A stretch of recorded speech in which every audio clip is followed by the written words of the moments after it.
Hey everybody, hope you guys doing alright. So, uh, I mean, love is to me, it's a relatively, it's just a pretty simple thing when you think about it. It's just, I mean, it's a higher vibrational energy. And then when two people fall in love, or even just like a loving, relationship you have with, a friend or an animal or whatever it may be, even like, items and shit. That's all dependent on how well you're able to relate and connect to that item or that person or activity or whatever it may be that you are or have love for. So I mean, and again, I've had a lot of friendships. So I was thinking about that, like friendships, I mean, if you're able, I mean, I've been away for a good couple of years now, but growing up through my life, like I feel like I've been pretty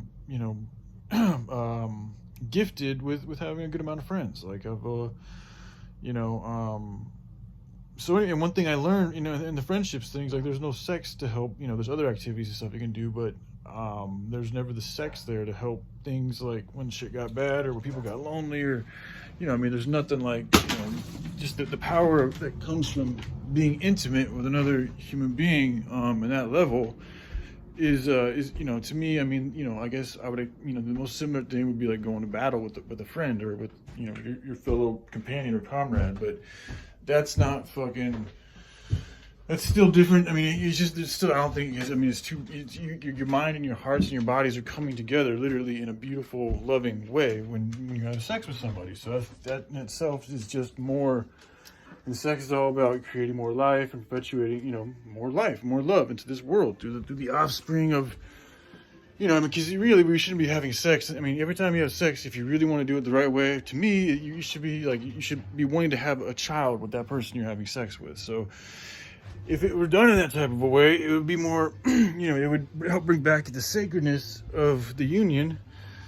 And, that would just help you guys' overall relationship with each other and with your loving self. Excuse me. So, and sorry, I'm going through a little bit of like a purification process myself. So my sleeping pattern's all fucking off. Like I've been up since 12 a.m. and I'm kind of in a zombie-ish state. I haven't been sleeping very well. So, but anyway, so yeah, I mean, but all the friendships that I've been in, and that one relationship I was in, it was for 6 months, and we were with each other. We worked together at the same fucking place, and we were with each other all the time. So I learned a lot from that, and I know that you also got to feed love. Like it's not. I wasn't really like in love with the person the only really relationship I was with. Like she confessed having love for me, or an expression, maybe is a better word, but.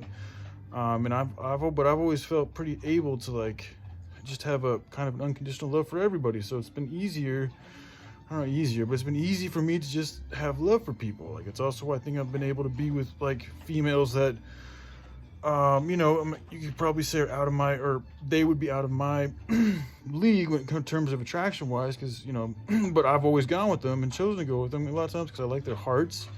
And it's like I said, I don't know. It's easier. I don't need the same type of attraction to be with somebody. But since I've gotten older, like it is something that I'm a little bit more interested in, largely because I just haven't had it, but also because it's an energy thing. It's also a capability thing. Like the way I look, my body, everything about it.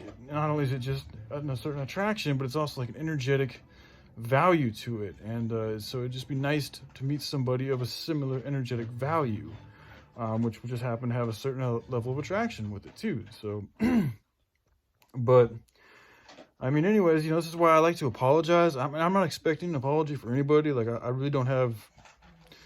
I get a little emotional about things, but I'm not sitting here like, oh, somebody's got to apologize. No, that's not it at all. But I do that, and it's been good. And even with my family, we do it more often.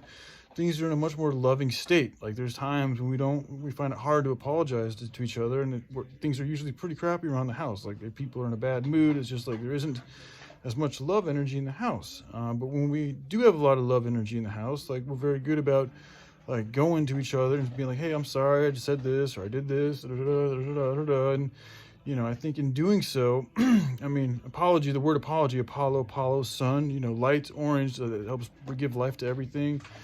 So when you're doing these types of things and you're being humble and expressing that how you feel, it's really just about you saying you feel bad about potentially hurting somebody, or you feel like you could have done something better, and so you want to apologize for it. But like little acts like that, and like being kind to people, like going out of your way to do something for somebody that you didn't even have to do, but you just knew that they would appreciate it, so you did it for that reason alone. Like little gestures like that can go a long way. Making sure your lover is as well comfortable without enabling bad behavior is another beautiful thing to do to help perpetuate and propagate more love. So, listening, really being there with that, and also like listening, like a key on listening, not so much talking, which is huge too, but being able to listen to people, is different than just hearing what they have to say. Because when you're really listening, you got to kind of take your own ego, and I have trouble with this too sometimes, but you have to kind of take your own ego and your own judgment, your own unique perspective, essentially out of the equation, and just turn yourself into an open, slate for somebody to just, pour out wherever it is they feel like pouring out. And then, be there and just try to help love. I think sometimes people need to let things out. So that's why I don't like it. Like, I've had friends in the past who are real quick to jump on what they think is best for me. And it's like, they might not even be wrong. They might be right. But first of all, not everybody's the same. So what works for one person might not work for somebody else. But even beyond that, though, like sometimes people just need to vent. Sometimes you just need to let people express like the emotion and let them get that angst and that pain out of them, and alleviate the pain, and by listening and being there for them and being an opportunity and an outlet for them to do so. And then once that alleviation has incurred on their person and the situation, then you can, after having listened to them too, then you can help really guide them the best way you see fit for that person, So it's like, it's going to be different for everybody, but based on the situation and who they are, use your intuition and what you know about them, and ask questions too. It's another huge thing about being, just caring for people. Like, ask them, how are they doing? Do you like this? What's you up to? What do you think about all the time? What's going on? What are the thoughts that come to you when you do this? Like, just be inquisitive, like show a genuine interest to inquire into how somebody's doing. And, so anyway, I mean, this is some of the, little things I got, and like your tone is another big thing. Like, speaking in a manner that's going to help, send a loving resonance to the house or the room or the area that you're in, or to your lover. That's a powerful tool that, growing up, I noticed my dad, I would call him out. I'm like, Dad, your tone just sounds so angry and you sound so mean. And he'd be like, who are you to say that that's how I am? And it's like, I'm just telling you how I feel. Like, I notice a difference between when you speak, with a lot of warmth and love in your heart, and I know that has a different feeling to when you speak this other way. And it's like, this is something that,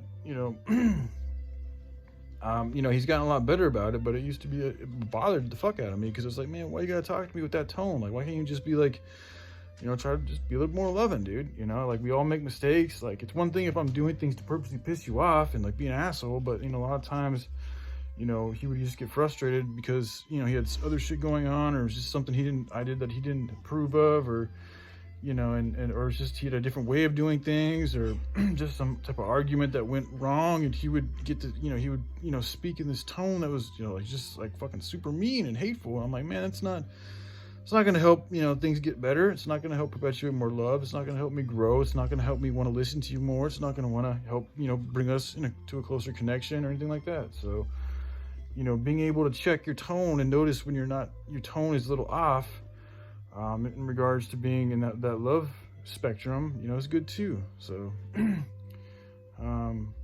just things like that, so, yeah, all right. I love you guys. Hope you have a good day. Bye.